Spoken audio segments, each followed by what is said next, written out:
Well, hello everyone. Happy Monday morning.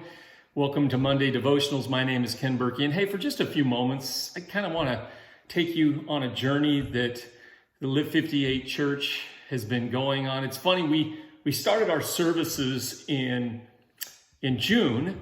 And so we have been now worshiping together, teaching together, growing together for 4 months already. It's amazing.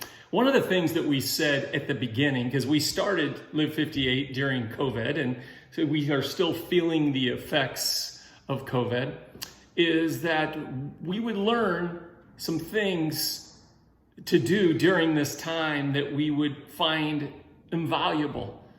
So valuable that we would want to continue to do them. And so when we started the church in June, we started online, obviously, as we still are.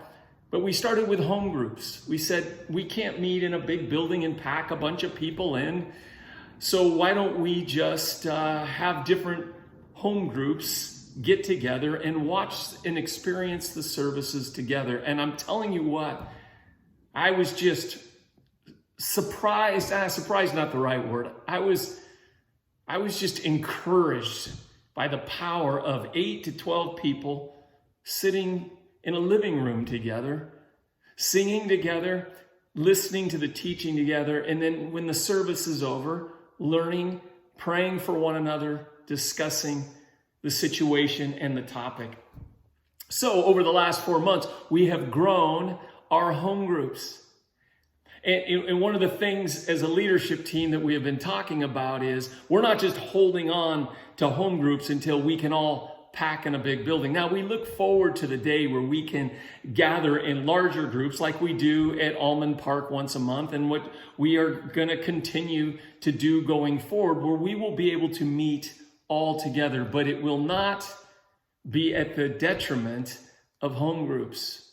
Home groups are a place where you can experience real community. In fact, in Acts chapter 2, the first church, let me read you this. The first church, after Jesus ascended into heaven, it says they broke bread in their homes and ate together with glad and sincere hearts, praising God and enjoying the favor of all the people. And the Lord added to their number daily those who were being saved.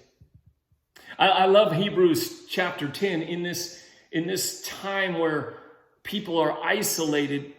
Our gatherings in home groups, safe gatherings for people who feel comfortable in those situations. It has been such an encouragement and a lifeline. I love Hebrews. It says, and let us consider how we may spur one another on towards love and good deeds, not giving up meeting together. And so I wrote down some core values of why, as a Live58 church, we believe in home groups. Well, number one, it's because they're biblical. They're biblical, but we've learned some things that our home groups, even when we can gather in larger settings, whatever that looks like throughout the years, they're always going to be the lifeline of a Live58 church. Let me go through some more of these, but the reason I'm telling you this is we really want you to be a part of a Live58 home group. Whether it's here in the region or maybe you want to start your own, we have people watching all over the states, all over the world, Africa, Australia, Great Britain, Mexico. And we will help you kind of put together this kind of the format of what has worked for us. But especially around this Northern California region, let us know through the contact card and we'll help you get into a group. But let me get back to this, why we believe home groups. We've learned that during COVID, home groups, we've kind of gone back to the roots of the first century church. See, home groups have allowed us a deeper level of care and a wider area of influence. The deeper level of care is to be able to pray right after the service is over and to be able to know each other's needs throughout the week. Home groups have allowed us to be mobile, flexible, and very expansive during ever-changing times. I mean, we have on the average of 600 to 800 people conservatively watching our services on Sunday. And as we expand our home groups, it's not predicated to just one location. Home groups have created economical viability, helping us to be good stewards of your generosity and allowing us to focus our resources on people and issues that advance the kingdom and help us live out the true fast of Isaiah 58. And because of this, we will continue for the rest of the age to make this a high priority.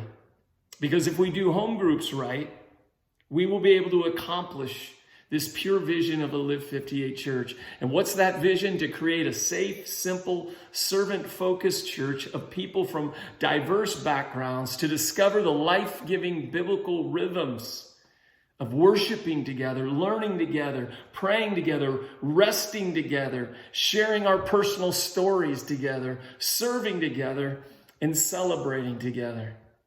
Now, let me just go on. This is a little longer than a normal Monday devotional. But let me just give you the benefits of a Live 58 home group. Home groups follow the example of the early church. And home groups have allowed throughout history the church to grow even during times of persecution and times where large gatherings, for whatever reason, were not possible. Like I said before, home groups create a deeper sense of intimacy and relationship building. I've had so many people say, I used to go to church, and when the service was over, I'd go out into the parking lot, get in my car, and leave. But now we have questions designed for after the service based on the topic, where we talk about things and then we pray for one another. Home groups will allow the church to be flexible, mobile, and regional. Home groups will allow churches to stay economically sustainable. Home groups create a deeper system where people's needs can be met directly. It was fascinating just this last week, serving at the Orangeville Food Bank. We had an abundance of boxes of food, and Amy, who is part of my home group, we knew where she lived, so we went there. She's a single mom with a lot teenage boys, so the grocery bills are out of this world. So we gave her a box, but because of her knowing her neighbors, she began to introduce us to her neighborhood. And we didn't have to invite them to the church. We went to them and handed out food. It's a beautiful thing. Home groups create a deeper sense of celebration and worship while experiencing the services. Home groups create a deeper learning experience. Home groups can reach neighbors, as I just talked about, and people who normally might not go to a traditional church. And again, let me just say this. Home groups allow churches to grow exponentially, not limited to the space of a building. And Live 58, this is a world vision to break the chains of injustice, to feed and serve the poor, and to share God's grace with the world. And home groups will allow this message and that focus to penetrate and be an influence anywhere in the world. Like I said, home groups meeting in Africa, Britain, Canada, Australia, Mexico, India, dozens of states, and in our own region here in Northern California. So will you join us? Will you join us? And if you're outside this region and you want to help, if you want to start a home group in your own area, let us know and we'll help you with that too. Because we're not just holding on until we can pack out a building, though it'll be fun in those times to pack out a building and have big celebrations. But I just wanted to share, home groups have really been the lifeline and the growth of a Live 58 church. And we will be forever committed to these. And so come and join us. And God bless you. Have a great week. If you have a prayer request, you have a need, again, write that on your contact card too. But if you want to be a part of a home group, fill out a connect card and we will get a hold of you. Again, have a great week. We'll talk to you soon.